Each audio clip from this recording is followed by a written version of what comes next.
Olá, boa noite a todos e todas, ou bom dia, boa tarde, ao horário que estiverem assistindo o vídeo no nosso canal. Sejam todos muito bem-vindos ao canal Jesus e Jacó, Casas Irmãs, para mais uma das nossas conversas das quartas-feiras. Durante o mês de março, mês de aniversário do Grupo Espírita Estrela de Jacó II, a nossa homenagem a esses espíritos do bem que mantêm essa casa em pé, trabalhando em prol da paz, da luz no mundo, porque cada pessoa que ora, cada templo é um pontinho de luz a iluminar a humanidade inteira, Os encarnados também, a Casa Irmã, Unidade a Serviço de Jesus. Gratidão, gratidão, gratidão. Então, nós estamos trabalhando o livro Segue-me, psicografia de Chico Xavier pelo espírito de Emmanuel. E na noite de hoje nós teremos a nossa querida Gabriela Brito falando sobre vontade e renovação. Mas antes de passarmos a palavra à nossa Gabi, vamos, como de praxe, fazer a nossa mentalização pelo planeta Terra, que está tão necessitado de luz, Que sejamos aquele pontinho de luz, por menor que sejamos, que ainda somos muito pequenos, todos nós que aqui estamos neste planeta Terra de provas e expiações, mas a nossa luz é muito importante para, unidos, reunidos, fazer com que essa luz se torne imensa, grande e ajudando o nosso planeta no seu processo de regeneração.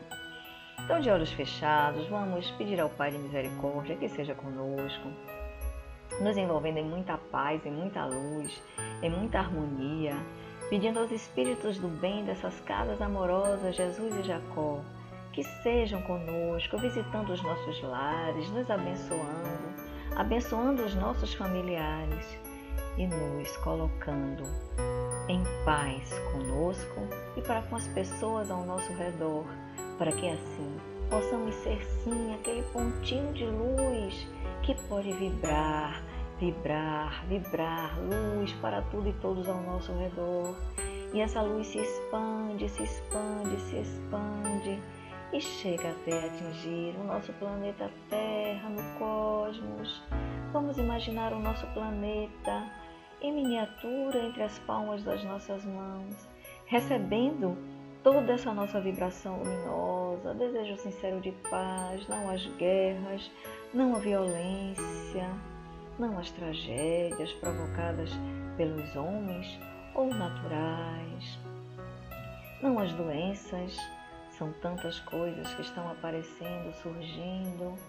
Vamos trabalhar a paz, vamos trabalhar a harmonia, a fraternidade, deixar exercitar em nós o poder infinito da caridade, não só a caridade material, mas também a caridade moral.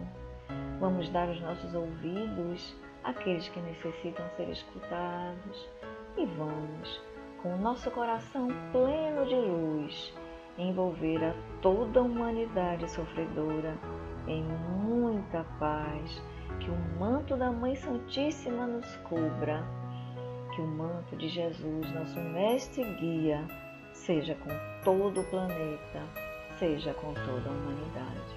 Muita paz para todos nós, que assim seja. Gabi, a palavra é sua. Bom dia, boa tarde, boa noite, a depender do horário que você esteja assistindo. Estamos aqui em mais uma doutrinária das Casas Irmãs de Jesus e de Jacó, a nossa doutrinária virtual, mas lembrando que a casa já está com alguns horários de doutrinária presencial, então se você quiser assistir presencialmente, sinta-se convidado também. Para quem não me conhece, meu nome é Gabriela e hoje a gente vai falar fazer um breve comentário, de um texto bem pequenininho chamado Vontade e Renovação. Esse texto ele foi psicografado por Francisco Cândido Xavier e é uma mensagem do Espírito Emmanuel, Esse livro, essa mensagem, ela está dentro do livro Segue-me, que é composto de várias outras mensagens curtas também. E todas essas mensagens, elas se iniciam com um trechinho bíblico. Esse trechinho que vem aqui é do Evangelho de João, capítulo 2, especificamente o versículo 21, que diz assim: não vos escrevi porque não soubesseis a verdade, mas porque a sabeis, e porque nenhuma mentira vem da verdade. Eu confesso que quando eu li esse trechinho, eu não consegui fazer bem a conexão com o início do texto. Mas ao final, Emmanuel arremata, né, trazendo essa conexão, e a gente vai conversar um pouquinho a respeito disso. Mas antes, eu queria ler os versículos seguintes, que já dão uma ideia exatamente de qual caminho que Emmanuel vai seguir no seu texto, né, trazendo essa conexão com o processo de renovação e vontade. No versículo 22, a gente tem assim: quem é o mentiroso, senão aquele que nega que Jesus é o Cristo? É o anticristo, esse mesmo que nega o Pai e o Filho. Qualquer que nega o Filho também não tem o Pai, mas aquele que confessa o Filho também tem o Pai. Portanto, o que desde o princípio ouvistes, permaneça em vós. Se em vós permanecer o que desde o princípio ouvistes, também permanecereis no Filho e no Pai. Vou parar por aqui, mas a gente vai entender um pouquinho melhor a conexão no finalzinho do trecho. Então, Emmanuel ele começa trazendo o texto, dizendo que, de fato, a vida encarnada, ela traz algumas questões, né, pra gente, algumas dificuldades, e que a gente, inevitavelmente, a gente não consegue, muitas delas a gente não consegue evitar, né? A gente sabe que estar num plano material, né, pelo menos de maneira consciente, e quem está aí no hábito do estudo da doutrina, a gente sabe que dentro de uma vivência material, nos considerando espíritos em uma experiência material, né, nós sabemos que teremos vivências aqui no plano material que a gente não tem enquanto desencarnado, né, fora dessa experiência material. Então, uma delas, por exemplo, é a obrigatoriedade. A gente sabe que tem alguns espíritos que chegam com essa necessidade, né, ainda de alimentação e tudo mais, principalmente no período bem inicial, né, é mais comum, né, durante o período bem inicial do pós-desencarne, mas a gente sabe que, e quem viu aí, quem leu o nosso lar e quem viu o filme, sabe que não há, de fato, uma necessidade do corpo, do perispírito daquele indivíduo, né, de fazer aquela alimentação para que ele possa, de fato, desenvolver as suas atividades, né? Na experiência material, a gente precisa disso, né? Nós, na experiência material, nós precisamos vivenciar essa experiência material, lembrando que é importante que a gente vivencie essa experiência material no sentido de que se estamos em um planeta com determinadas condições de matéria densa, é porque estamos tendo uma oportunidade de trabalhar o nosso processo evolutivo dentro dessa condição. E isso implica várias coisas da nossa rotina, né? Comer, beber água, se alimentar, que a gente espera que seja comer, já falei, comer e se alimentar, né? Que a gente espera que a gente faça isso de uma maneira adequada. A gente tem outras questões também, a gente precisa escovar os dentes, tomar banho, se vestir, né? Ainda que a gente saiba que tem pessoas que não tenham acesso a essas condições de uma vida minimamente suprida, né? Nas condições básicas de sobrevivência. E às vezes a gente tem algumas questões não só relacionadas a relacionamento com outras pessoas, mas questões também da própria vida material, né? É importante a gente entender que essa vida material é a que nos foi dada para que a gente possa ter um desenvolvimento dentro dela, um desenvolvimento espiritual dentro desta vida material. Então a gente não pode simplesmente fingir que a vida material não existe ou fingir que ela não é importante para a nossa sobrevivência, elevando única e exclusivamente o lado espiritual, né? A gente não pode, por exemplo, abrir mão de ter o nosso sustento, por exemplo, de ter uma possibilidade de pagar água, comida e uma moradia pra gente, por exemplo, para viver única e exclusivamente da vida espiritual, considerando que na nossa doutrina a gente não tem remuneração para isso, né? A gente sabe que algumas outras doutrinas isso é possível porque se casa esse processo de remuneração com a atividade do sacerdócio, por exemplo. Por que eu estou frisando muito isso? Porque isso é uma coisa que eu confesso que me incomoda, às vezes, dentro do movimento espírita, é que às vezes a gente quer abafar de fato, a gente entende a importância a gente entende tanto a importância da evolução do espírito, que por vezes a gente cai no que é um erro, né? De tentar abafar de fato as nossas necessidades em prol do desenvolvimento, como se isso fosse possível. A gente esquece, de novo, e repito, né, que essa experiência material é a que nos foi proposta para que a gente tenha o desenvolvimento espiritual. Então, a chave disso é a gente equilibrar esse desenvolvimento espiritual e esse desenvolvimento material. Não deixar que não deixar que o material sobressaia sobre o espiritual e nem deixar também que a gente tenha dificuldades materiais por sobressair o lado espiritual, né? Porque aí também a gente não estaria cuidando do nosso corpo material, esse corpo que nos foi emprestado. Então, tá aqui uma percepção de algo que me angustiou por bastante tempo, até que de fato eu chegasse a essa conclusão e que eu visse, né, textos espíritas esclarecendo e trazendo isso com mais fundamento, mais base, de uma maneira mais direta. Mas óbvio que a gente sabe, né, que esses desajustes eles estão aí, né, presentes. E muitas vezes a gente também nós espíritas costumamos achar que isso são coisas de outras vidas, né? A gente sempre acha que são coisas de outras vidas. Uma vez eu ouvi uma palestra há muitos anos atrás e aí o palestrante falou assim: você pensa que a maior parte dos seus problemas, né, de fato, isso vem no Pentateuco também, né? De fato, são de outras vidas, são por atitudes de outras vidas, e nem sempre são, né? A maior parte das vezes, de fato, são frutos das suas escolhas erradas nesse caminhar, nessa vida presente. E aí Emmanuel segue, né? Ponderamos, no entanto, que muito mais numerosas são as dificuldades outras que ele mesmo cria.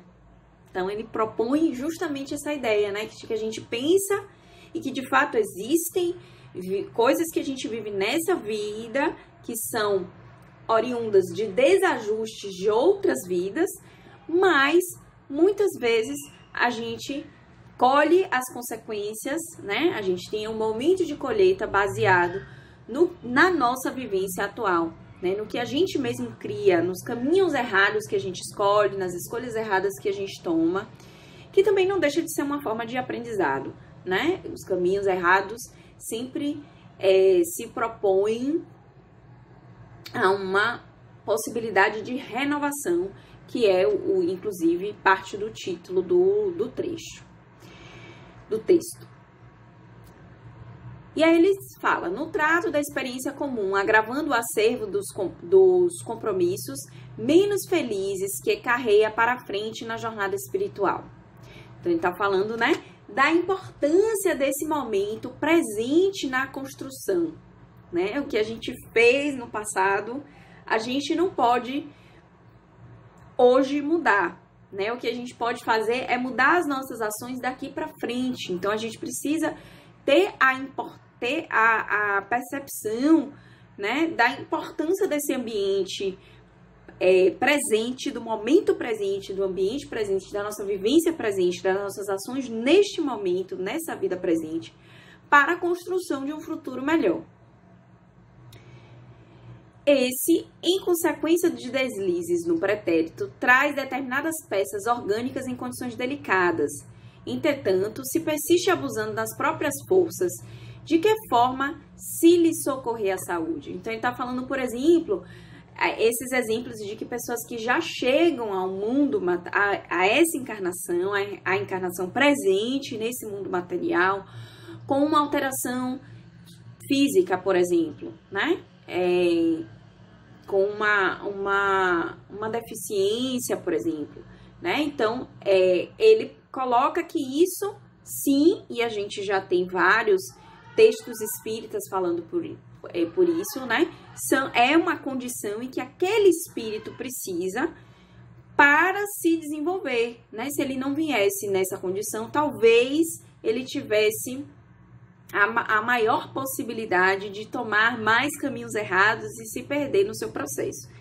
Então, muitas vezes somos nós mesmos, durante o nosso planejamento reencarnatório, que já escolhemos as dificuldades maiores e que a gente vai ter nesse caminhar, né? E quando a gente chega aqui, a gente se esquece e fica, meu Deus, pelo amor de Deus, me tire desse processo que a gente mesmo escolheu entrar, né?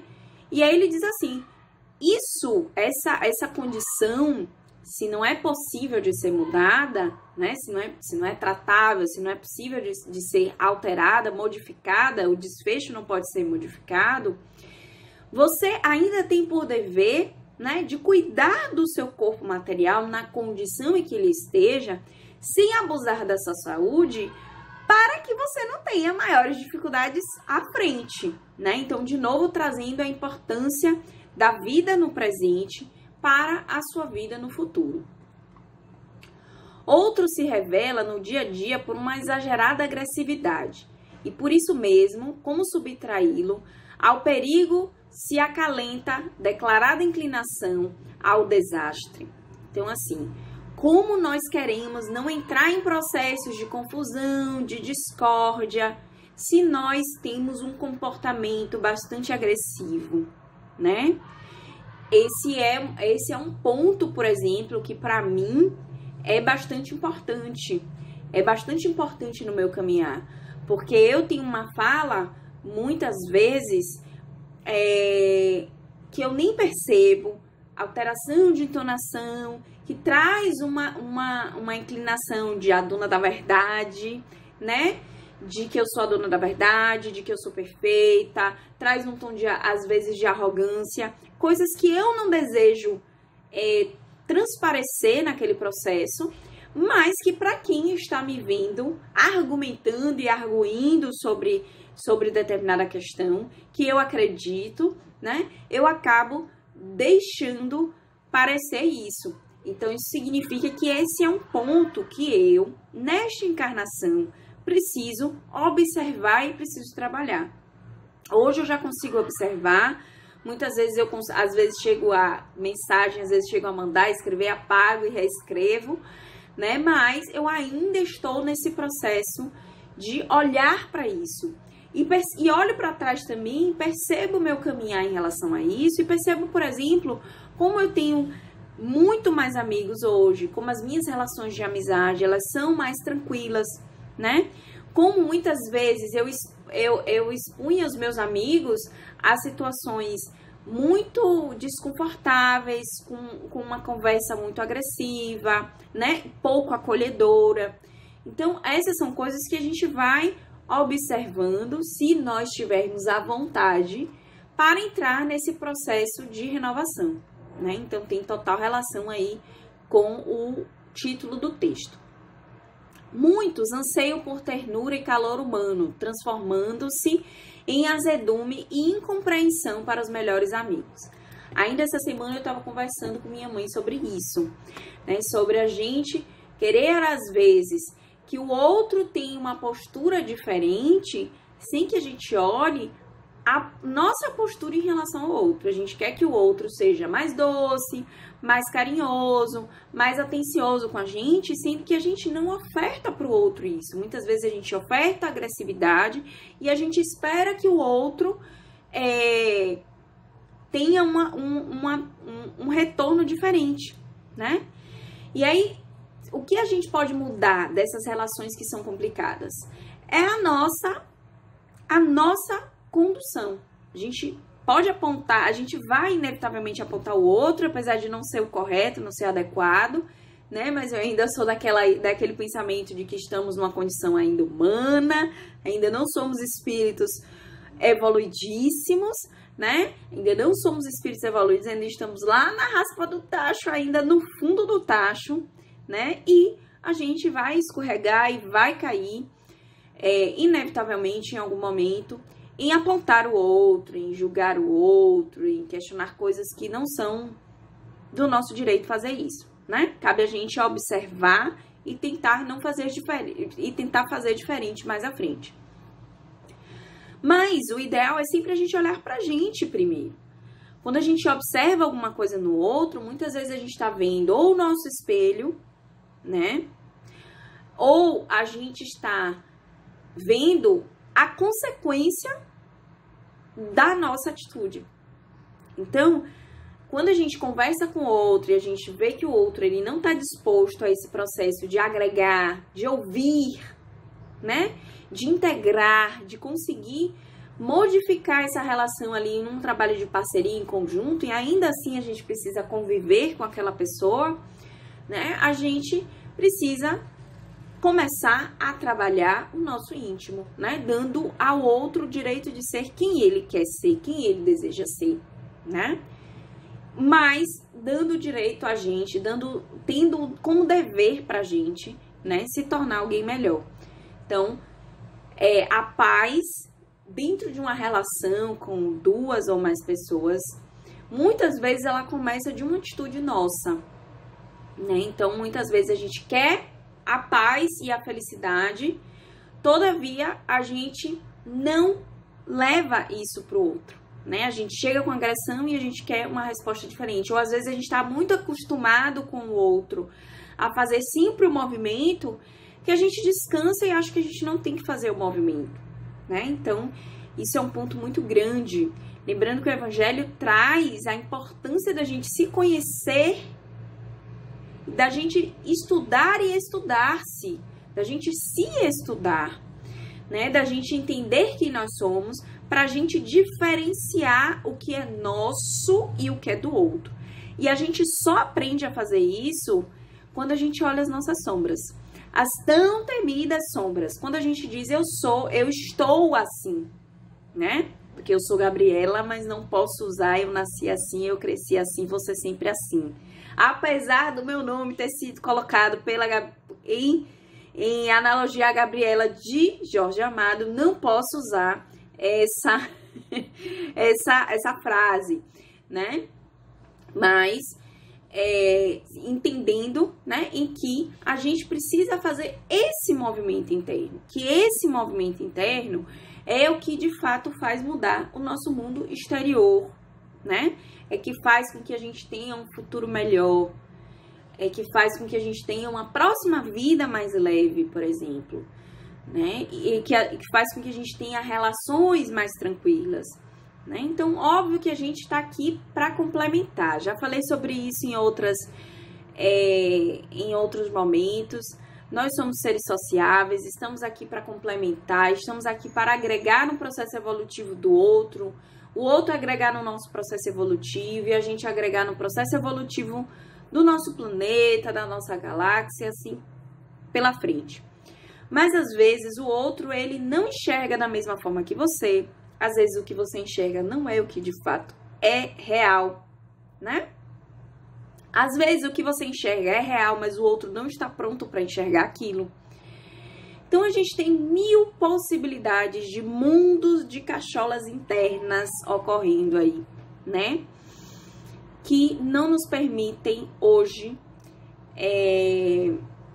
apontar sem que a gente não repense, né? A gente faz e a gente aponta e aí tem um monte de outros dedos apontando pra gente, pedindo que a gente reflita sobre as nossas ações, sobre as nossas atividades, né? Sobre o nosso caminhar, as nossas atividades, não, o nosso caminhar. Queremos todos a felicidade e a paz, todavia é preciso reconhecer que a paz e a felicidade nos levantam, do íntimo. Então, Emmanuel fala justamente isso, né? Tudo que a gente busca no outro tudo que a gente busca na nossa vida, tudo que a gente busca nas relações, a gente começa da gente primeiro, do nosso íntimo primeiro. E aí, o trechinho em que Emmanuel fecha, né, falando que as lições do Evangelho nos trazem uma ideia, né, de que devemos aceitar Jesus por mestre, né, e a gente fala bastante disso dentro da doutrina. E ele diz que a gente não desconhece a verdade, né, a gente pode até não ter a verdade completa aí dentro do nosso Pentateuco, por exemplo, né, ou da nossa literatura espírita, ou das coisas que a gente vê até em outras religiões também, né? Não podemos considerar a nossa melhor nem pior do que a de ninguém. Mas a gente ignora. Então, é muito gostoso, por exemplo, a gente às vezes está dentro do centro, estudando a doutrina, mas a gente não faz o processo, por exemplo, de se estudar. Ou o contrário, a gente se estuda, mas a gente não faz a parte da doutrina, e eu estou colocando a doutrina considerando que todos que estão assistindo aqui são espíritas, né? Mas eu falo mais de uma questão de religiosidade, de conexão com seus guias, de uma maneira geral, cada um da forma que lhe convier, seja na doutrina espírita, no candomblé, na umbanda, não importa, né? O que importa é o que a gente faz no nosso caminhar, é o bem que a gente faz ao outro, é a caridade que a gente faz onde a gente estiver. Eu conheço, inclusive, pessoas que não se consideram religiosas, não têm religião, não frequentam nenhum centro religioso e que têm muitas vezes uma postura muito mais cristã do que eu, que tô lá, ó, toda semana batendo ponto e assinando presença na minha mediúnica, toda semana no grupo de estudos, né? Então, sinal de que eu preciso muito mais, talvez, do que essa pessoa para que eu ande na linha, para que eu tenha postura, para que eu reconheça Jesus como meu mestre. Então, é sobre isso, né? É a gente reconhecer essa grandeza e essa importância de Jesus. É a gente entender o quanto Jesus trazia pra gente a importância do nosso caminhar interno e como isso pode transbordar externamente nas nossas relações. E para isso a gente precisa ter vontade, a gente precisa mergulhar lá fundo. Não é fácil não, viu? Não é fácil se reconhecer. Não é fácil reconhecer determinadas sombras. Não é fácil se colocar, se posicionar, muitas vezes, né? Não é fácil se reconhecer como um dependente emocional, por exemplo. Não é fácil se reconhecer como uma pessoa procrastinadora, né? Mas a gente precisa disso para que a gente tenha um futuro nessa vida e em outras vidas melhores. Como dizia meu querido e amado avô Egas, a gente não veio para a Terra para comer doce. Não estamos aqui para fazer tudo de uma maneira linda e passar por coisas maravilhosas. Estamos aqui para suar, arregaçar as mangas e trabalhar. Então, que possamos fazer esse movimento. Por hoje é só. Eu agradeço a oportunidade da fala. Um cheiro.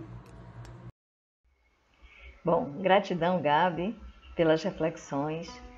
E como digo sempre, e não me canso de falar, porque falando também eu escuto, vamos ver o que nos cabe, né?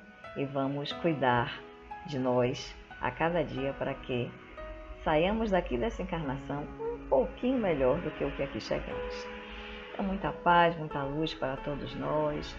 E pedimos que aqueles que ainda não se encontram no seu cantinho da conexão, onde elegemos para ter um pouco mais de tranquilidade, uma conexão mais tranquila, menos ruídos externos, para que se dirijam a esse cantinho, se ainda não estiverem, não esquecendo de levar a água para fluidificar, um copo, uma garrafa, como assim desejarmos.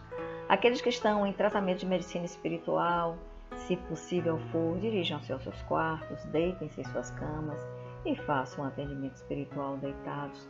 Mas o mais importante é a conexão, é a ligação mental que teremos com os nossos amigos espirituais, os atendentes fraternos que já estão nos nossos lares. Então fechemos os nossos olhos e vamos imaginar esses nossos amigos queridos que já estão limpando a psicosfera do nosso lar, limpando o nosso campo vibracional, de forma que estejamos prontos e prontas para recebermos as energias benéficas que serão derramadas abundantemente sobre nós. Vamos conversar com esses nossos amigos queridos, vamos pedir humildemente a Deus Pai de amor e de bondade que nos conceda as graças, as curas que almejamos e pedimos. Nós peçamos com humildade, com certeza que Deus, que é nosso Pai, nos dá exatamente o que necessitamos e que esses nossos amigos queridos, atendentes fraternos, em três ao nosso redor, farão com que cheguem até nós exatamente as bênçãos que necessitamos. Peçamos sim o que desejarmos pedir com humildade, mas tenhamos a certeza de que receberemos a resposta do alto, de acordo com as nossas necessidades reais. Então peçamos principalmente fé, força, esperança. Mantenhamos a nossa certeza de que está tudo na hora e no lugar certo, que Deus, nosso Pai, nunca dá uma pedra a um filho que te pede um pão. Tenhamos tranquilidade, saibamos esperar o momento da nossa paz e da nossa tranquilidade. E assim, nessa certeza de que seremos atendidos e atendidas dentro das nossas necessidades, vamos, enquanto os nossos amigos queridos trabalham as nossas energias, mentalizar um imenso chuveiro de luz, descendo através de um tubo imenso acima das nossas cabeças, se acoplando ao nosso chakra coronário, chakra distribuidor, aquele que está no topo das nossas cabeças. E desse tubo de luz flui uma luz intensa, violeta, energia da transformação, da transmutação de energias perversas e densas em energias leves e benéficas. E essa luz inunda o nosso chakra coronário, inunda o nosso chakra frontal, laríngeo, cardíaco, plexo solar, sacral e raiz. E na passagem dessa luz por cada um desses nossos centros de força, existe a expansão dessa luz através de nós, ao nosso redor. Então nos sentimos inundando o nosso ambiente com essa luz potente, violeta, de transmutação, de paz, de harmonia, paz, muita luz. Podemos pedir ao arcanjo Zadkiel, que é o arcanjo da transmutação, do perdão, que seja conosco neste momento. Podemos pedir ao mestre ascensionado Saint Germain, do sétimo raio, raio violeta, luz intensa sobre nós, nos curando, trazendo todas as transmutações necessárias para que a nossa cura se processe, para que a nossa paz permaneça conosco.